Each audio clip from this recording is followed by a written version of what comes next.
If momentum only happens for you when you are pushing hard or when you're trying to force it, it's not sustainable. There is another way to create momentum and consistency in your life, and your nervous system already knows how to do this. My name is Elyssa Smith. I'm a trauma informed executive coach, and this is the third and final series in our monthly training, Why Consistency Feels So Hard and How to Create It Sustainably. You know how to create momentum from effort and pressure, right? So you push, you sprint, and you push through no matter what. You do the hard thing, you work harder, be better, do more. That's how we can create momentum when we are hustling. Now, that is not sustainable because forcing your way through relies on stress and adrenaline. And we only ever were meant to use stress and adrenaline to get through things when it was an emergency situation. We have a finite amount of cortisol and adrenaline and all the different things that we can utilize in an emergency setting. And when we use those as our norm, the way that we just try to get through every day, and that's how we always create and try to sustain momentum, that's when you get burnout. That's when you get chronic fatigue, adrenal fatigue. That's your body was not meant to sustain it that way. But if that's all you ever learned growing up, this is where you're going to be as an adult. You're going to be that person that is waiting until the last second. You're working better under pressure. You're trying to get stuff done at the very last minute for your deadlines. And you're going to feel like, oh gosh, that felt great. I was so productive. And you get a hit of dopamine. So then the cycle continues because your system gets rewarded for pushing through. But then if you've ever hit that wall, as I have multiple times, you know that it's actually really painful as a cycle. Your adrenaline will give you short bursts of momentum, but it can't sustain it because your nervous system can't maintain. The momentum collapses and then the consistency goes out the window. Your nervous system isn't meant to function in survival mode in that high escalated alert place for very long, much less over time. It just isn't designed for that. So, sustainable momentum comes from the cues of safety and predictability. But let's say you're an entrepreneur and you have up and down months and you can't necessarily predict how many clients you're going to have or how much income the business is going to make. That can already set you up for a lack of predictability. Let's say that you're building your way up the career ladder and you're not sure if you're going to end up getting the promotion that you wanted based on the amount of responsibility that you've taken on. And so you're working really hard and you're saying yes to things, but then maybe you're not getting rewarded the way that you need to. And so you're burning the candle at both ends, and then it just all falls flat, and then you lose your momentum, and then you have no shot at the promotion. So it really just depends on what your scenario is, but there's probably somewhere in your life that you are pushing to keep the motivation high, to keep the productivity high, but you're gonna run out of juice soon. Your nervous system is going to move ahead more easily when it trusts your pace is going to be a little more conducive to sustainability, when your consistency is up, when there are clear endings to the effort. This is why one of the biggest things I work with high achievers on, and especially if you're a perfectionist, is this idea that we have to be able to take breaks without guilt, and we have to address the fact that our system resists slowing down when our productivity and our ability to push through hard things and do hard things is where we got our value growing up. So it could be a really intimidating process to slow down and to give yourself a clear ending. We're used to like making more work for ourselves, like overthinking things, overanalyzing, creating problems where there are none because it doesn't feel safe to not work hard all the time and to not push and rely on the adrenaline rush. So momentum, though, can only really grow when your effort feels contained to your nervous system. It can't be endless, like, I'm just going to push until we die. But that might be how you grew up. You might have seen other people around you who never took the breaks, who never did any kind of self care, who never taught you how do you handle big feelings that emotionally dysregulate you, because that sometimes will just take us out of our productivity. It'll take us out of our momentum really quickly. It's all about balance in the nervous system. It's all about working with your vagus nerve, your amygdala, the little parts of your body that are actual physical pieces that they're designed to help you scan the horizon for threats and to help you go into immediate emergency mode when it's necessary. But it works really well for a little kid who realizes that she has to go big or go home. She has to be all or nothing all the time. She has to be perfect or nothing. She has no value, or she's not going to get her needs met unless she does cleans the house better or takes care of her siblings better or gets the straight A's. So when we don't have an end, when the to-do list is never ending and the projects and the goals and the results-based destinations are always just going to be right in front of us, we have to find a way to contain the effort and help our system know that this is going to be a predictable amount of work. So it's safe to get excited, invested, and have motivation, and then we can be consistent over time.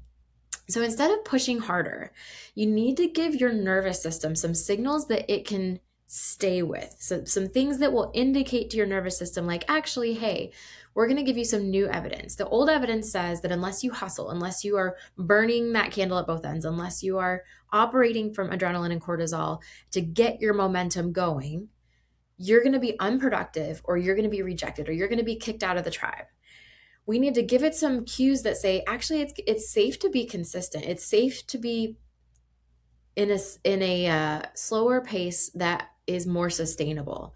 So consistency becomes possible not by pushing, but by creating conditions that the nervous system can just be present with, and it can stay in that mode for longer. So here's a little practice that I want to give you, and it just takes 3 to 5 minutes to set this structure up for you for your next phase of productivity. It could be for a project you're working on, but I want you to choose one task that you're normally either overdoing, or you're dragging it out, or you push it to the last minute and you depend on adrenaline to get through it. Okay, so that could be if you are a student and you have an exam coming up and you usually cram for the test at the last second. Okay, this could apply to that. If you have a project coming up for your client or for your boss that you need to present at some point, and you normally would wait till the last minute, or you would normally just grind and grind and grind and then overthink it, and it's make it way harder than it really has to be. Those are great candidates for this practice. Okay, so 3 to 5 minutes, you're going to choose the task. Okay, the second thing is that you're going to do is decide in advance, how long are you going to work on this total? Is it one of those projects that's going to take a couple of weeks and probably like 20 hours of your time, 2 hours a day times 5 days a week? Or is this something like, really, I think I can get this done in 3 hours, but my mind is telling me it's this whole big project? And I talk in other little trainings here on YouTube. If you go through my channel, I go through how to break things down into something sustainable so your brain doesn't beat you before you actually accomplish the task. Okay, so breaking things down is really important. But for our purposes today, talking about just momentum from a place of safety rather than pushing, when you decide in advance how much time you're going to spend on it and when you're going to stop working on it. That can sound like the same thing, but it's not. So if I know that, okay, I'm going to spend 3 hours on this project, and I'm going to do it 1 hour at a time over 3 days, which is something that my brain panicked about, by the way. I felt like once I got in the groove, I had to finish. I had to like go all the way to the end of the project until I felt really complete. And then I would end up working maybe 6 hours on something that maybe could only have taken me 3, and I could have taken a rest or a break and taken care of my system and stopped working on time. So if I know that I'm going to spend 1 hour a day for the next 3 days on this project, and I think it'll only take me 3 hours, then I do a hard stop at the end of that 3rd hour on the 3rd day. That's my time that I'm going to end the project. And you take a minute, and you might have to hold on to your heart, and you might have to give yourself a hug, and you might have to do a few other nervous system regulation things. If you need more, go find my TEDx talk, ElyssaSmith.com/TEDx. And at minute 12, I walk you through a great vagus nerve exercise that's going to help calm your system. If you need to sit with this, like, I don't think I can be finished. I need it to be more perfect. I need it to be more ready. I'm worried about rejection, whatever it is. You're going to just stop at the time you decided that you were going to stop. And you're going to let yourself look at this project. So this is the planning process, takes 3 to 5 minutes. When you name the end of that project, if I know that in 3 days, I'm going to stop this project at 5 p.m., I'm going to walk away from my desk and I'll be totally finished and not come back to it, except just to maybe like make sure I crossed my T's and dotted my I's. then while you're planning it and while you say, okay, I'm stopping at 5 p.m. in 3 days, you put your hand over your heart if you want to. This really helps me. And you take a deep breath and you say to yourself, this project has a clear end and I'm going to let it go. So when you know that there's a clear end to this process, it can take away a lot of the overwhelm that we attach to things like momentum and the overload that comes from pushing. So then you do it. You work until the end, you work the amount of time that you said you would, and you stop. And even if you could do more, that's where you kind of do that exercise and you like hold yourself and be like, okay, I'm all done right now and I need to step away. And honestly, if you decide after a couple of hours that of getting away from it that you're like, I really want to add this one final piece, that's okay. We're not being rigid here. We're not black and white thinking. That's our old way, is the all or nothing. But if you can notice what it feels like to stop before you are exhausted, this is the whole point. What is it like to not operate from adrenaline and to stop before I'm exhausted, before I burn out, when I still have a little energy left?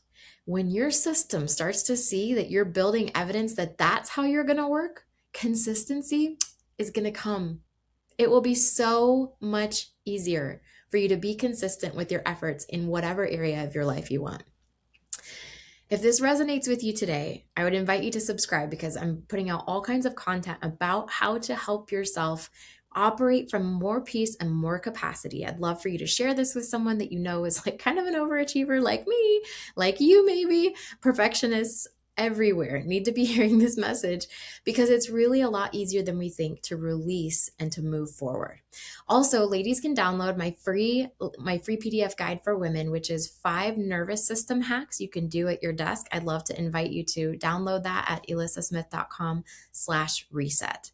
I will see you back here next week for our next training series, and I hope this is helpful. Take such good care of yourself.